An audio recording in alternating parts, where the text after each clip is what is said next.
Good morning, students. Welcome to economics classes. Dear students, till now we have done three types of numericals based on ED. And dear students, today I am going to do the case number 4 and which is the last type of case for ED. तो बेटा अब हम देखते हैं case fourth में क्या है. Calculation of elasticity of demand when total expenditure is given. और बेटे जितने भी प्रीवियस क्वेश्चंस हमने किए हैं we have applied two methods. इधर we have use the ED equal to delta Q upon delta P into P upon Q. और बेटा सेकंड मेथड था ED equal to percentage change in quantity demanded upon percentage change in price. अब बेटा question देखो, calculate price elasticity of demand. Price 5 और 6, total expenditure 500 और 420. अब बेटा यहाँ देखो दोनों रुपीज में दे रखा है और मेरा क्वेश्चन जो होता था वो था P1 Q1. अब अपने पास Q1 तो नहीं है लेकिन हाँ टोटल एक्सपेंडिचर दे रखा है. तो कितना है बेटा 450 और यहाँ पे है मेरा 420. और बेटा P दे रखा है 5, 6 दे रखा है. अब बेटा अगर किसी चीज़ की प्राइस 5 रुपीज़ है और टोटल एक्सपेंडिचर 450 है तो क्वांटिटी क्या होगा 450 अपॉन 5, 90. अगर आप मल्टीप्लाई करो टोटल एक्सपेंडिचर का फॉर्मूला होता है P इंटू क्यू. 5 इंटू 90 450. अब बेटा यहाँ 420 है, 420 डिवाइडेड बाई 6 ये आ गया 70. तो अब बेटा P1 Q1. Now it becomes the case 1 question. तो हम बेटा क्या करेंगे यहाँ पे डेल्टा P इक्वल टू 5 में 6 माइनस 5 1 और delta Q equal to -20 70 minus 90 और इन अदर वर्ड्स 90 से 70 हो रहा है तो it is -20. And now dear students I will use the formula delta Q upon delta P into P upon Q. -20 upon delta P1 into P is 5 और Q is 90. 0 0 gets cancel minus and this is coming 10/9. और बेटा 10/9 को आप solve करो, मैं आपको solve करके दिखाई देता हूँ. 10 1 9 0 9 1 जा सो -1.1. सो ED इज -1.1. और बेटा once again minus I mean there is a negative relationship between price and its quantity demanded. तो बेटा ये मेरा केस 4 था जब मेरा टोटल एक्सपेंडिचर दिया हुआ था and I was suppose to calculate Q1. Hopefully you have understood this question. अब बेटा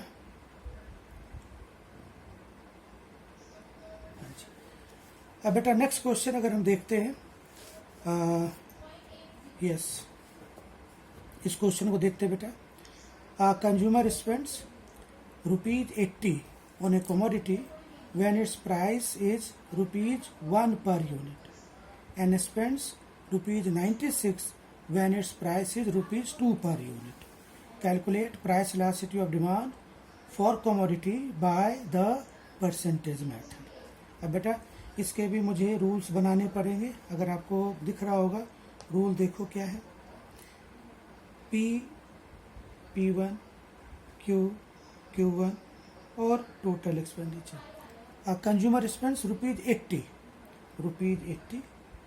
when its price is 1 and spends ₹96 when price is 2. Very simple. तो बेटा अब क्वांटिटी क्या होगा 80 अपॉन 1 80 96 अपॉन 2 48. अब बेटा P1 दे रखा है, P1 2 दे रखा है, Q80 दे रखा है, Q1 48 दे रखा है. तो बेटा एक हिंट मैं दे रहा हूँ delta P equal to +1 delta Q equal to -32 because पहले प्राइस था 80 अब हो गया 96. तो 80 अपॉन 180 तो वो 48 माइनस 80 इट इज कमिंग -32. तो अब बेटा होपफुली आपने फिर ED equal to delta Q upon delta P into P upon Q. और बेटा बाकी के क्वेश्चंस आप इसके आगे खुद करोगे. ये आपका एज ए होमवर्क है क्वेश्चन, ये आप खुद करोगे. This was the questions based on the case 3. Now students we have miscellaneous practical question. Miscellaneous I mean that was based on all the types of question which we have done in case 1, case 2, case 3, case 4. तो बेटा अब ये last question आज का है, हम इसको देखते हैं कि कैसे कर पाते हैं मिसलेनियस में. अब बेटा देखो, the price elasticity of demand for good X is known to be twice that of good Y.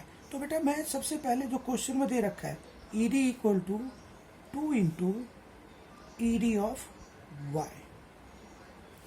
अब बेटा देखो, price of X falls by 5% while that of good y rises by 5%. What is the percentage change in quantity demanded of x and y? तो बेटा इसमें तो बड़ा simple, अगर अब मैं क्वेश्चन देखूं, percentage fall in price x is 5%, percentage change in price of y is 5%. तो x का 5%, y का 5%. अगर मैं सिंपल सी बात बताऊं बेटा, अगर मैं लेट ED ऑफ x भी 1, ED ऑफ y भी 1, तो ED ऑफ x क्या होगा 2, क्योंकि क्वेश्चन कह रहा है x is known to be twice that of good y, यानी ED of y, let ED of y भी 1, तो ED ऑफ x भी 2. अब बेटा बहुत सिंपल क्वेश्चन है, इसके अंदर अगर मुझे फॉर्मूला लगाना है तो ED ऑफ y 1 है, ED ऑफ x 2 है, कोई भी चीज़ निकालना है तो देखिए बेटा, अगर मैं ED ऑफ x निकालता हूँ तो क्या होगा, 2 equal to percentage change in quantity demanded, ये मुझे निकालना है x, percentage change in price, ये 5% मेरा फॉल है. तो अब बेटा x की वैल्यू देखो क्या हो जाएगी, 2 इंटू -5, दैट मीन्स -10%.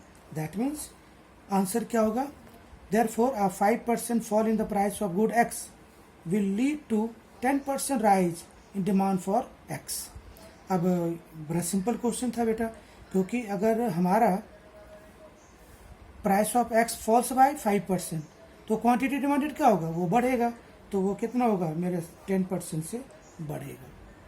और सिमिलरली बेटा दैट ऑफ गुड y, अगर y का ED 1 है तो very simple, 1 equal to y by 5, तो y इक्वल टू 5%. अब बेटा यहाँ क्वेश्चन में क्या था, गुड y राइजेज बाय 5%, तो क्वांटिटी डिमांडेड फॉल्स बाय 5%.